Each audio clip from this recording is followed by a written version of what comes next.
Bonjour à tous, ou encore bonsoir. Donc, peu importe où vous vous trouvez dans le monde, voilà, je m'appelle Lloyd, je suis votre frère. Et par la grâce de Dieu, j'aimerais vous partager quelque chose que nous avons reçu de la part du Seigneur. Donc, c'est simplement une vision, voilà, qui est là pour encourager le corps de Christ, tout le corps de Christ. Voilà, donc cette vision, voilà, consiste à présenter une seule personne, c'est simplement la personne de Jésus. Voilà, parce que actuellement, dans le monde dans lequel nous nous trouvons, nous avons besoin, autant que nous sommes, voilà, de Jésus-Christ. Donc, voilà, simplement nous allons commencer, voilà, à prendre notre Bible et puis présenter la vision que le Seigneur nous a mis à cœur pour édifier le corps de Christ. Donc, nous sommes dans le livre de Matthieu. Matthieu, chapitre 7. Voilà. Donc, la vision nous parle de Alliance Ginosco. Voilà, Alliance Ginosco. Et par la grâce de Dieu, nous allons publier des messages qui vont circuler sur YouTube, sur Facebook, voilà, par la grâce de Dieu aussi sur le site internet qui va bientôt sortir, que nous allons aussi vous communiquer, par la grâce de Dieu. Donc voilà, le titre de l'émission que nous allons présenter, que nous allons envoyer par, voilà, par les médias, ce sera simplement Ginosco. Et la vision que nous avons reçue, voilà, c'est Alliance Ginosco. Donc nous allons simplement expliquer qu'est-ce que c'est Alliance Ginosco et pourquoi les émissions vont être basées sur le titre Ginosco. Donc dans Matthieu chapitre 7, je disais au préalable, à partir du verset 15, la Bible dit ceci: gardez-vous des faux prophètes, ils viennent à vous en vêtements de brebis, mais au-dedans, voilà, ce sont des loups ravisseurs. Vous les reconnaîtrez à leurs fruits. Cueille-t-on des raisins sur des épines ou des figues sur des chardons? Au verset 17, tout bon arbre porte de bons fruits, mais le mauvais arbre porte de mauvais fruits. Un bon arbre ne peut porter de mauvais fruits, ou un mauvais arbre porter de bons fruits. Tout arbre qui ne porte pas de bons fruits est coupé et jeté au feu. C'est donc à leurs fruits que vous les reconnaîtrez. Alors, au verset 21, ceux qui me disent Seigneur, Seigneur, n'entreront pas tous dans le royaume des cieux, mais seulement, autant pour moi, celui qui fait la volonté de mon Père qui est dans les cieux. Plusieurs me diront en ce jour-là, Seigneur, Seigneur, n'avons-nous pas prophétisé par ton nom? N'avons-nous pas chassé des démons par ton nom? Et n'avons-nous pas fait beaucoup de miracles par ton nom? Alors je leur dirai ouvertement, je ne vous ai jamais connu. Retirez-vous de moi, vous qui commettez l'iniquité. Et au verset 24, c'est pourquoi quiconque entend ces paroles que je dis et les met en pratique sera semblable à un homme prudent qui a bâti sa maison sur le roc. Alors ici, nous sommes en train nous sommes dans l'évangile de Matthieu et ici c'est Jésus qui parle, qui, voilà, au travers des paraboles. Mais il y a une parabole qui a notamment attiré mon attention, c'est à partir du verset 21. Alors, la Bible nous dit, on va relire cette histoire, on dit ceux, voilà, voilà, c'est une parole de Jésus qui dit, ceux qui me disent Seigneur, Seigneur, n'entreront pas tous dans le royaume des cieux, mais seulement celui qui fait la volonté de mon Père qui est dans les cieux. Waouh! Alors ici, c'est quelque chose de qui attire vraiment mon attention. Il y a quelque chose qui attire mon attention. Et la Bible dit ceux. Donc dans ceux, on voit plusieurs personnes qui se proclament ou encore qui vont se proclamer de Christ, être de Christ. Alors, dans ceux, il y a plusieurs communautés, il y a plusieurs nationalités, il y a plusieurs, comment on va dire, plusieurs courants qui veulent se proclamer de la personne de Christ, qui disent, voilà, ceux qui me disent Seigneur, Seigneur, n'entreront pas tous dans le royaume des cieux. Parce que tous qui vont se proclamer ou qui se proclament de Christ, voilà, pour la plupart, voilà, présentent Christ pour, comme étant un moyen, voilà, de pouvoir prêcher l'évangile, présentent Christ comme étant un moyen de pouvoir toucher des peuples, toucher des nations, toucher des personnes, et se proclamant de Christ, disant que voilà, nous sommes de Christ, nous appartenons à telle communauté, nous appartenons à tel courant. Voilà, donc ces personnes-là, Christ dit, c'est pas tous qui se disent d'être de lui qui vont rentrer, voilà, dans le royaume des cieux.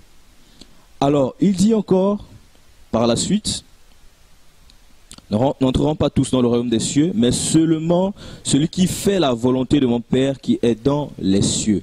Waouh! Donc ici, nous sommes en train de voir quelque chose de très important. On dit ce, et ensuite on dit celui. Donc il y a une distinction que Jésus apporte. Il dit, ceux qui me disent Seigneur, Seigneur, n'entreront pas tous dans le royaume des cieux. Mais après, il fait la différence, il marque une différence en disant, mais celui, voilà, celui qui fait la volonté de mon Père qui est dans les cieux. Donc ici, Christ ne regarde pas à la foule. Dieu ici, voilà, déjà Christ est Dieu. Ici, simplement est en train de nous présenter, voilà, que son attention n'est pas marquée sur la foule, mais son attention est basée sur une seule personne, sur celui-là qui fait la volonté, voilà, de son Père qui est dans les cieux.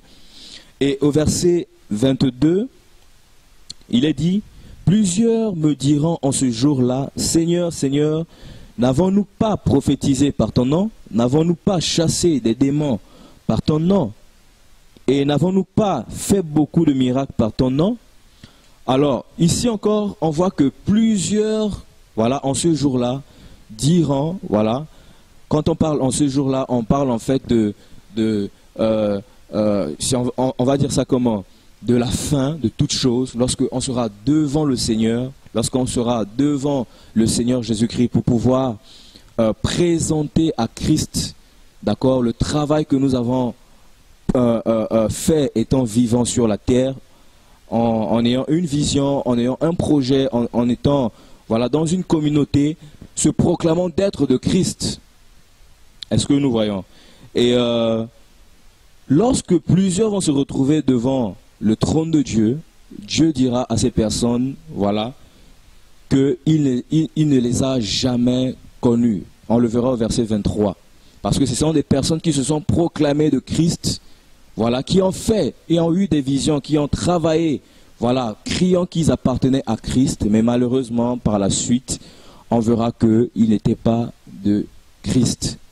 Et on va comprendre pourquoi ils n'étaient pas de Christ. Pourquoi Jésus les a dit au verset 23, qu'on verra tout à l'heure, je ne vous ai jamais connus.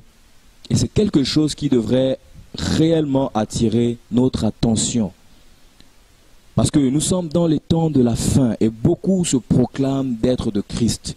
Beaucoup travaillent pour plusieurs motivations.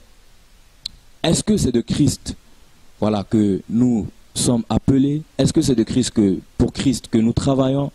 Est-ce que c'est pour Christ et avec Christ que nous travaillons? Ça, voilà, on le verra au travers des Écritures. Donc, on revient au verset 22. Plusieurs me diront en ce jour-là, Seigneur, Seigneur, n'avons-nous pas prophétisé par ton nom? N'avons-nous pas chassé des démons par ton nom? Et n'avons-nous pas fait beaucoup de miracles par ton nom? Au verset 23, alors je leur dirai ouvertement, je ne vous ai jamais connu. Retirez-vous de moi, vous qui commettez l'iniquité. Amen. Alors, ici au verset 23, la Bible nous présente quelque chose de très, très, très important. Il dit, alors je leur dirai ouvertement, ou encore sans leur cacher quoi que ce soit, je ne vous ai jamais connu. Waouh! Et pourtant, au départ, il est dit, ceux qui me disent Seigneur, Seigneur, n'entreront pas tous dans le royaume des cieux. Donc Jésus est en train d'avertir aux hommes, ou encore à l'humanité, ou encore à ceux-là, d'accord, qui se proclament d'être de Christ, que tous qui diront Seigneur, Seigneur, n'entreront pas tous dans le royaume des cieux. Mais seulement celui-là qui fera la volonté, voilà, de son Père. Alors, et au verset 22, on verra encore plusieurs diront ces jours-là, Seigneur, n'avons-nous pas prophétisé en ton nom? Seigneur, n'avons-nous pas chassé des démons en ton nom? Seigneur, n'avons-nous pas fait des miracles en ton nom? Alors, au verset 23, Jésus leur dira, malheureusement, ouvertement, que je ne vous ai jamais connu. Et il dira simplement, je ne vous ai jamais connu, retirez-vous de moi, vous qui commettez l'iniquité. Waouh! Et pourtant, on voit que c'est plusieurs qui disent appartenir, d'être de Christ, appartenir à Christ. On voit ceux, une foule, on voit ceux, un groupe de personnes, on voit ceux, voilà, plusieurs courants qui disent appartenir à Christ, être de Christ. Mais malheureusement, Jésus n'a pas, voilà, forcément le regard sur tous ces courants, forcément le regard sur toutes ces visions, forcément le regard sur toutes ces personnes, mais Jésus a le regard sur la personne. Et cette personne-là, c'est celle-là qui veut faire la volonté de Dieu, qui est appelée par le Seigneur, voilà, avec des motivations pures, voilà, des motivations qui ont simplement pour but de présenter la personne de Jésus et de Jésus seul. Et au verset 22, on voit encore plusieurs vont dire, parce que lorsqu'on parle des prophéties, n'avons-nous pas prophétisé en ton nom, n'avons-nous pas chassé des démons en ton nom, ici on voit simplement le ministère. On voit simplement les dons. Des gens qui ont pratiqué des dons, des gens qui ont pratiqué, qui avaient des talents, qui ont vraiment exercé pour le Seigneur, qui croyaient ou qui pensaient travailler avec Christ et pour Christ. Mais malheureusement, Jésus va dire qu'il ne les a jamais connus. Alors, comme je disais au préalable, Dieu nous a communiqué une vision qui est simplement Alliance Ginosco.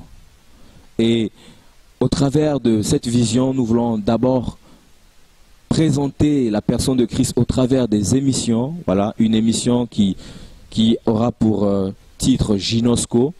Voilà. Et au verset 23, simplement le verbe connaître, comme Jésus dit, retirez-vous. Voilà, je leur dirai ouvertement, je ne vous ai jamais connu, retirez-vous de moi, vous qui commettez l'iniquité. Donc, le verbe connaître ici, c'est simplement, d'accord, en grec, c'est simplement ginosko. Ginosko, G-I-N-O-S-K-O-S. C'est en grec, ça parle simplement de, voilà, la connaissance profonde d'eux, ou la connaissance intime d'eux, ou encore c'est un idiome juif qui parle simplement de la relation qu'il y a entre un homme, voilà, et une femme. Est-ce que vous voyez? Ou encore de la relation conjugale entre un homme et une femme. Et alors, Ginosco, c'est simplement la pensée, d'accord, que Jésus ou encore que Christ voudrait inculquer à chaque disciple ou encore à chaque homme qui a accepté, voilà, Jésus-Christ comme étant sauveur et Seigneur personnel. Pourquoi connaître Jésus de manière intime? Pourquoi connaître Jésus de manière profonde? C'est la volonté parfaite de Christ, que chaque homme puisse le connaître d'une manière profonde, que chaque homme puisse le connaître d'une manière intime. Alors, Ginosco est simplement la pensée de Christ, que Christ voulait révéler d'accord, à ces personnes-là, présenté à ces personnes-là qui disaient être de lui.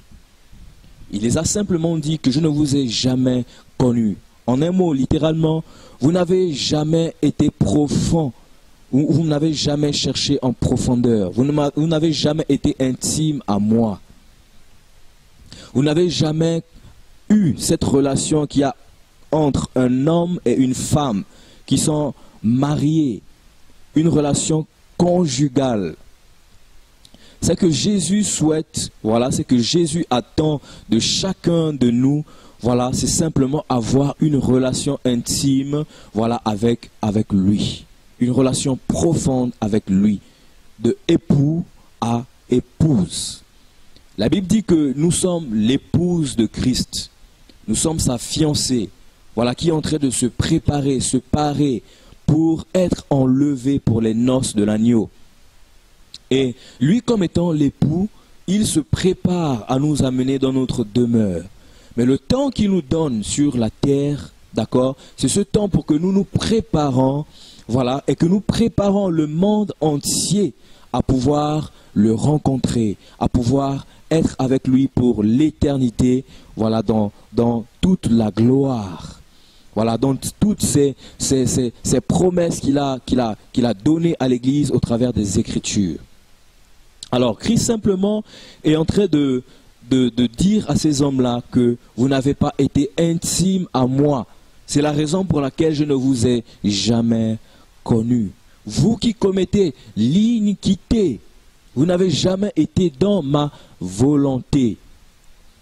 L'iniquité ici, c'est simplement le péché. C'est simplement le fait d'être. Le péché, c'est simplement le fait d'être, voilà, hors de la volonté de Dieu. Or, la volonté de Dieu, c'est simplement, d'accord, le fait de pouvoir être intime, d'abord intime à lui. D'abord intime à lui. Toute personne qui se proclame d'être de Christ doit avoir une relation personnelle avec Jésus-Christ de Nazareth. Pourquoi? Parce que sans relation personnelle avec Jésus-Christ de Nazareth, on peut avoir des directives qui viennent de la chair, on peut avoir des directives qui viennent des hommes, on peut avoir des directives qui viennent de Satan. Or, en ayant une relation profonde avec Dieu, une relation intime avec Dieu, voilà, avant d'avoir une quelconque relation avec les hommes, voilà, qui eux aussi à leur tour craignent Dieu, se retrouvent dans un endroit, d'accord, pour simplement, voilà, rendre un culte à Dieu avant que nous nous retrouvons, comme dit 1 Corinthiens 14, 26. Que faire donc, frères, lorsque nous nous assemblons ou lorsque nous nous réunissons pour rendre un culte à Dieu? La Bible dit, les uns ou les autres ont-ils un cantique, voilà, une exhortation, voilà, un enseignement, voilà, que tout se fasse pour l'édification. Donc avant d'arriver à ce niveau-là, on a simplement besoin, voilà, être intime à la personne de Jésus, avoir une relation profonde avec Dieu. Et Dieu, voilà, avec toutes ces personnes qui ont une relation avec lui, voilà, se reconnaîtra en eux. Pourquoi? Parce que c'est lui, au travers de cette relation, c'est lui qui va simplement les pousser, d'accord, à travailler pour lui. Amen. Alors, lorsqu'on regarde dans un passage, tout simplement dans Matthieu 9, Matthieu 9 au verset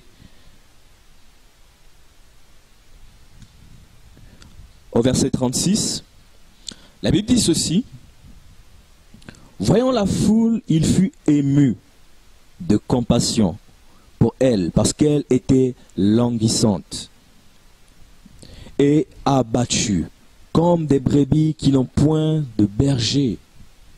Alors au verset 37, la Bible dit: il dit à ses disciples, la moisson est grande, mais il y a peu d'ouvriers.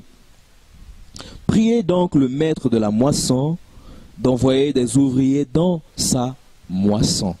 Donc ici, Jésus est en train de dire que la moisson est grande, mais il y a peu d'ouvriers. Aujourd'hui, on va voir qu'il y a beaucoup de personnes qui se proclament d'être de Christ, beaucoup de visions qui se disent d'être du Seigneur. Mais malheureusement, voilà, à la fin, Jésus dit, lorsque tout paraîtra devant tous, rien ne sera caché devant Jésus, les œuvres de tous paraîtront aux yeux de tout le monde, rien ne sera caché. Jésus dira à ces personnes-là, je ne vous ai jamais connu, vous n'avez jamais été intime à moi, vous n'avez jamais été proche de moi, vous ne m'avez jamais cherché en profondeur. Et c'est la raison pour laquelle Ginosko, en tant que vision, voilà, en tant que plutôt émission qui va passer, ce sera simplement pour édifier des hommes et des femmes qui chercheront réellement ou qui cherchent réellement la personne de Jésus-Christ comme étant sauveur et Seigneur personnel chez eux, dans une assemblée, je ne sais pas, quel que soit le pays, quelle que soit la nationalité, qui cherche la personne de Jésus-Christ de Nazareth. Voilà, simplement cette émission sera pour vous présenter la personne de Jésus, vous montrer comment est-ce qu'il faut s'approcher de Jésus, comment est-ce qu'il faut aimer Jésus, comment est-ce que, voilà, un disciple, voilà, qui a accepté Jésus-Christ comme étant sauveur et Seigneur personnel doit se conduire, comment est-ce que, voilà, qu'est-ce que Jésus attend de nous. Il y aura plusieurs, par la grâce de Dieu, une variété de messages qui vont passer au travers de cette émission Ginosko. Donc le terme Ginosko, comme le disons, c'est un terme grec qui parle simplement de la connaissance profonde de Dieu, de la connaissance intime de Dieu, voilà, ou encore simplement la relation qu'il y a entre, une relation conjugale bien sûr, qu'il y a entre un homme et une femme. Avant qu'un homme ne connaisse, voilà, intimement sa femme, voilà, il a besoin d'abord au préalable d'avoir une intimité, voilà, avec elle. Et avant d'avoir cette intimité avec elle, il faudrait que les deux, voilà, conjoints ou encore les deux parties puissent avoir un accord. Et c'est au travers de cet accord que va naître une intimité. Alors, il ne peut y avoir une intimité entre deux personnes si au préalable il n'y a pas d'abord un accord, une alliance. C'est la raison pour laquelle la vision qui est Alliance Ginosko, voilà, simplement, nous présente, avant d'atteindre Ginosko, d'accord, il y a besoin qu'il y ait au préalable une alliance. Simplement. De parlant comme la nature nous le présente, lorsque nous voulons nous marier, lorsque nous voulons être, voilà, un époux, voilà, et avoir une épouse à ses côtés, il faudrait au préalable que l'homme fasse le premier pas vers la femme et que les deux, voilà, fassent un accord, s'entendent, disent ok, nous voulons marcher ensemble, nous voulons, voilà, vivre l'éternité ensemble, ok, nous voulons nous marier ensemble. Mais avant le mariage, avant l'intimité, il y a d'abord un accord au préalable des deux parties. Alors cet accord, c'est simplement l'alliance qu'il y a entre l'homme et la femme, que l'homme a tissé avec la femme. Et lorsque cette alliance a été tissée, d'accord, les deux voudront maintenant se connaître, d'accord, voilà, au travers du caractère, comment la sœur ou encore la femme se comporte, comment le frère ou encore l'homme se comporte, et ensuite viendront devant les deux familles pour dire d'accord, nous avons décidé de marcher ensemble et de vivre ensemble devant les autorités des différentes nations, dire que nous voulons vivre pour l'éternité ensemble et se dire oui. Et alors là, l'alliance sera, voilà, scellée devant les hommes et ensuite, après les noces, sera scellée dans l'intimité. Et l'homme connaîtra, voilà, sexuellement son épouse, voilà, et la connaîtra dans toute sa profondeur. Et c'est exactement la même pensée que Christ voudrait avec l'Église, avec nous, son Église.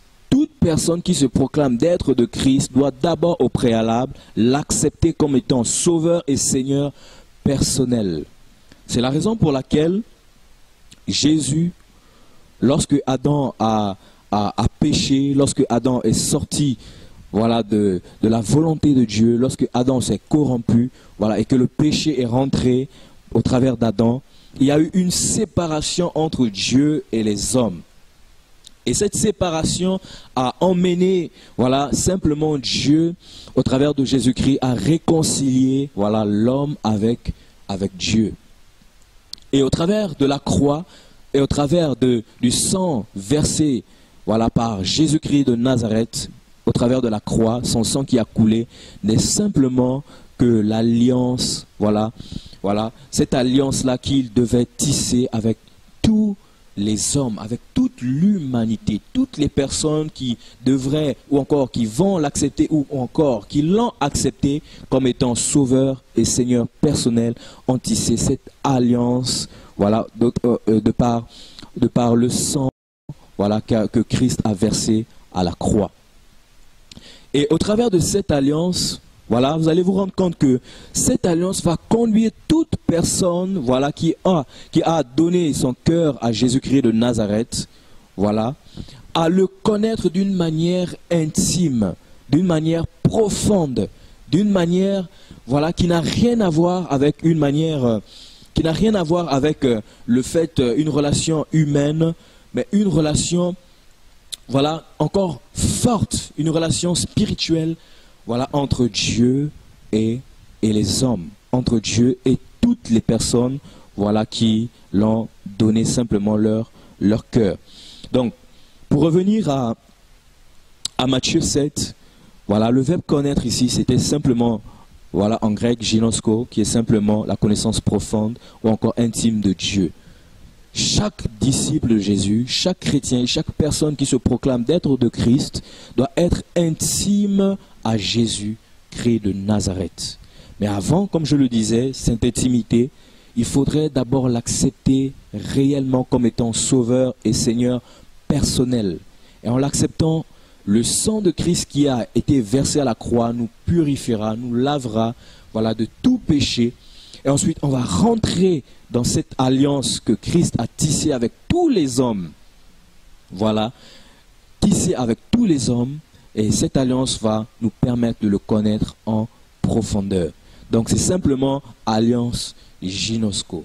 Donc cette alliance que Christ au travers de la croix, a fait bénéficier aux hommes par son sang, c'est cette alliance que nous avons, voilà, aujourd'hui, nous en tant que disciples de Jésus. Voilà. Et au travers de cette alliance, Jésus nous invite, de par son esprit, à le connaître intimement, à le connaître profond, dans toutes les profondeurs, voilà, de sa personne, même s'il est immensement grand, même s'il est immensement puissant, même si on ne peut pas le connaître dans toutes ses facettes. Mais la pensée parfaite de Christ, c'est simplement le connaître en profondeur, dans l'intimité. Et Dieu se révélera à chacun de nous de la façon dont il a prévu. Pas dont nous avons prévu, mais dont lui il a prévu. Chacun aura une facette de Christ qui l'aidera pour sa vie. Parce que nous sommes simplement des voyageurs et des pèlerins sur la terre, comme le dit l'apôtre Pierre dans ses épîtres. Nous sommes simplement des voyageurs, une vapeur qui passe. Mais avant de passer sur cette terre, nous devons marquer notre passage au travers de l'évangile. La Bible dit que cette bonne nouvelle sera prêchée sur toute la terre, et alors viendra la fin. Mais avant que cette fin n'arrive, nous voulons interpeller les nations, nous voulons interpeller le monde entier pour dire que Jésus-Christ de Nazareth est réel. Jésus-Christ de Nazareth est vivant. Jésus-Christ de Nazareth n'a pas changé. Tu as peut-être été déçu par une assemblée, tu as peut-être été déçu par un prophète, tu as peut-être été déçu par un pasteur, tu as peut-être été déçu, je ne sais pas, par les hommes. C'est la raison pour laquelle aussi Dieu nous a donné cette vision qui est simplement ginosko, pour dire aux hommes, ou encore pour te dire à toi d'être intime à Jésus, de t'attacher à Jésus et à Jésus seul d'abord, avant de t'attacher aux hommes, aux frères, ou à une vision, ou à une congrégation, il faudrait être intime à Jésus et à Jésus seul. On va lire un autre passage, justement pour confirmer ce qui vient d'être dit dans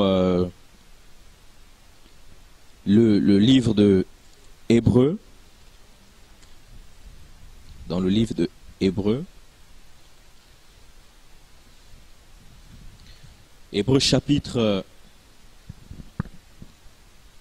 8. À partir du verset... on va lire Hébreux 8. À partir du verset 1. On va lire à partir du verset 1. Le point capital de ce que vient d'être dit, c'est que nous ayons un tel souverain sacrificateur qui s'est assis à la droite du trône de la majesté divine dans les cieux, comme ministre du sanctuaire et du véritable tabernacle, qui a été dressé par le Seigneur et non par un homme. On dit au verset 3, « Tout souverain sacrificateur est établi pour présenter des offrandes et des sacrifices.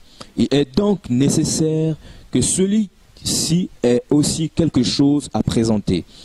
S'il était sur la terre, il ne serait même pas sacrificateur, puisque là sont ceux qui présentent les offrandes selon la loi. » Alors, comme on le sait, la loi nous a présenté au travers de Moïse.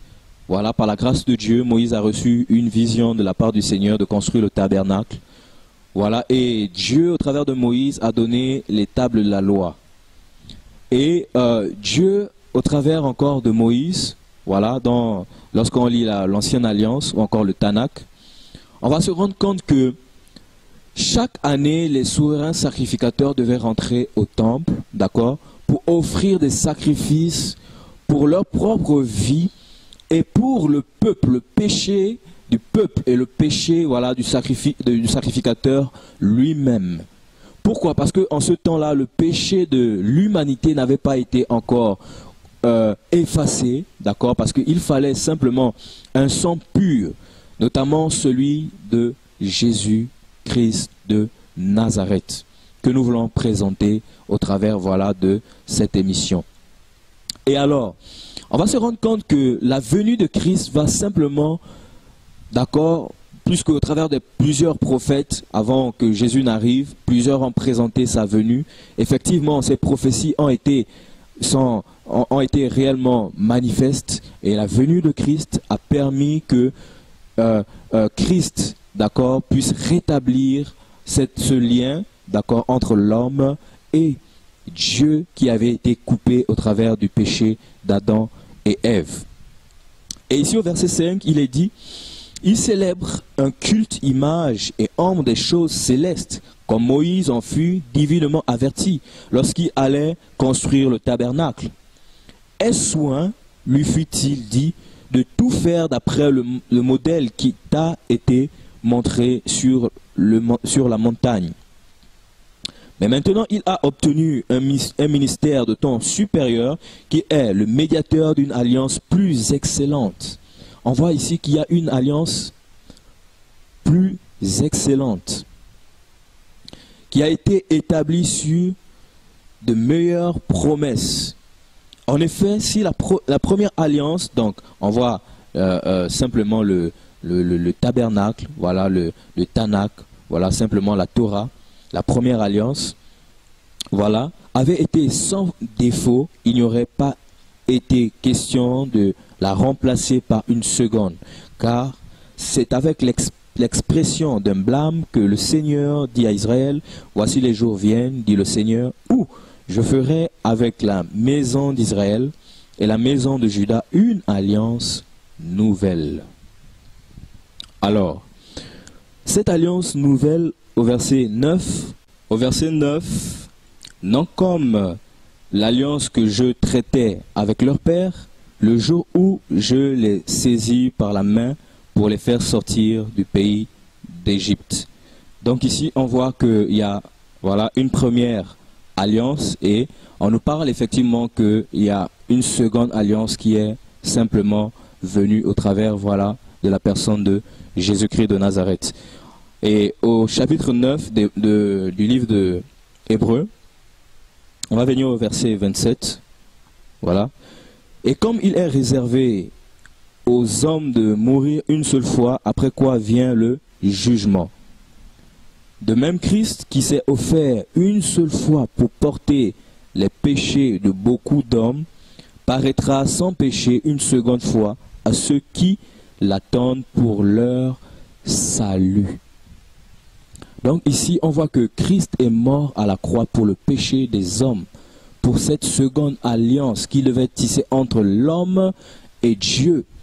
Tout homme qui accepte Jésus-Christ comme étant sauveur et Seigneur personnel est dans cette alliance, qui a été lavé, purifié par le sang de Jésus-Christ de Nazareth, une fois pour toutes.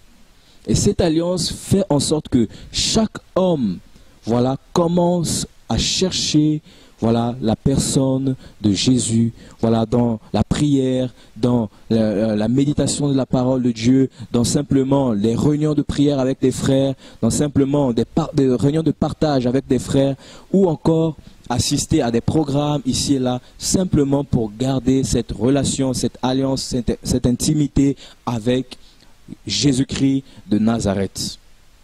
Donc, nous en tant qu'hommes, on a besoin d'avoir cette relation avec Jésus-Christ de Nazareth.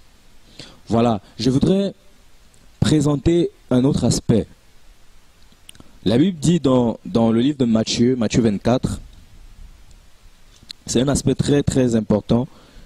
Je pense que simplement pour présenter la pensée, simplement présenter la vision, c'est important de présenter certaines choses, certains faits que nous vivons actuellement, parce que nous sommes dans les temps de la fin. Nous sommes simplement dans des temps où la confusion règne. On ne sait plus qui est de Dieu ou qui n'est pas de Dieu. C'est important de marquer vraiment la différence, faire la différence entre ceux qui sont de Dieu et ceux qui ne sont pas de Dieu. Et dans Matthieu 24 au verset 11, il est dit ceci, Matthieu chapitre 24 au verset 11,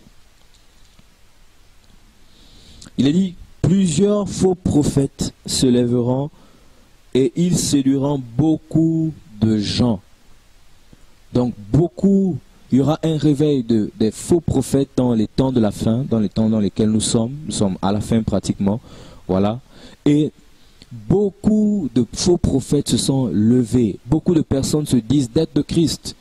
Ils se sont levés simplement avec des mauvaises motivations, des motivations, voilà, d'argent, des motivations de luxe, de motivations, voilà, des fausses motivations, des motivations qui ne viennent pas de Jésus-Christ de Nazareth, des motivations qui ne sont pas de Jésus, voilà, qui viennent simplement pour piller le peuple de Dieu, qui viennent simplement pour captiver le peuple de Dieu, pour un seul but, le but du ventre, le but, voilà, de la gloire des hommes, pas de la gloire de Dieu, pas de la gloire de Jésus, mais de la gloire des hommes. Et ces faux prophètes feront des miracles. Et ces faux prophètes, voilà, avec des enseignements erronés, voilà, diront aux hommes de s'attacher à la terre. Si tu as besoin du visa, viens, on va prier pour toi, tu amènes telle somme. Si tu as besoin de la guérison, viens, on va prier pour toi, tu amènes telle somme. Si tu veux le mariage, viens, on va prier pour toi et tu amènes telle somme. Si tu veux être guéri, tu veux être sauvé, si tu veux vivre de miracles, si tu veux que ta vie change, apporte telle somme. Vous voyez un peu ce genre de prédication, mes frères et sœurs, elles ne viennent pas de Dieu. Elles viennent simplement du malin, elles viennent simplement de Satan. Elles ne viennent pas de Jésus-Christ de Nazareth. Jésus nous présente le ciel et l'évangile de Christ est gratuit. La Bible dit que venez, vous tous venez à moi, vous tous qui avez soif, venez et prenez, buvez cette eau gratuitement. Et voilà, Dieu n'est pas là pour donner sa grâce, voilà, faire acheter sa grâce. La grâce que Dieu nous donne, elle est gratuite. Et lorsqu'on regarde dans Matthieu 10, Voilà, Jésus dit, vous avez reçu gratuitement, donné également gratuitement. Et nous voulons vous partager Jésus-Christ de Nazareth, l'évangile gratuitement. Peu importe où vous vous trouvez, si ces messages vous touchent, si vous voulez que nous venons vers vous, vous voulez nous rencontrer, vous voulez, au travers de ces émissions qui vont passer, vous voulez nous rencontrer, vous voulez qu'on échange réellement de l'évangile, nous sommes ouverts, nous voulons venir présenter Christ dans les nations, pour que le nom de Jésus-Christ de Nazareth soit glorifié, soit vu. Et nous voulons également dire que ce genre de message ou ces faux prophètes qu'il y a dans ces temps de la fin vont mettre l'accent sur l'argent, vont mettre l'accent sur la terre, vont mettre l'accent sur le bien matériel, ne mettront pas l'accent sur le ciel.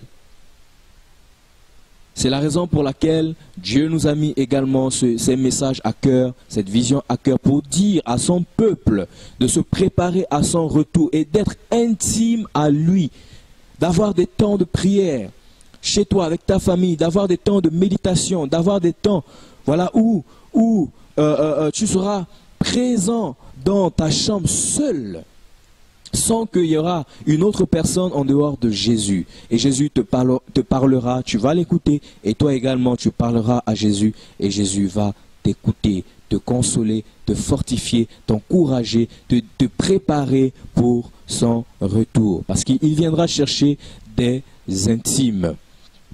Et toujours dans ce même chapitre, voilà, de Matthieu 24, au verset 24 toujours, il est dit, car il se lèvera de faux Christ et les faux prophètes, ils feront de grands prodigues et des miracles au point de séduire, s'il était possible, même les élus. Vous vous rendez compte? Au point de séduire même les élus, s'il était possible. Donc c'est-à-dire que tellement les miracles seront impressionnants, tellement, voilà, il y aura une fausse onction, une fausse gloire, une gloire qui ne vient pas de Dieu.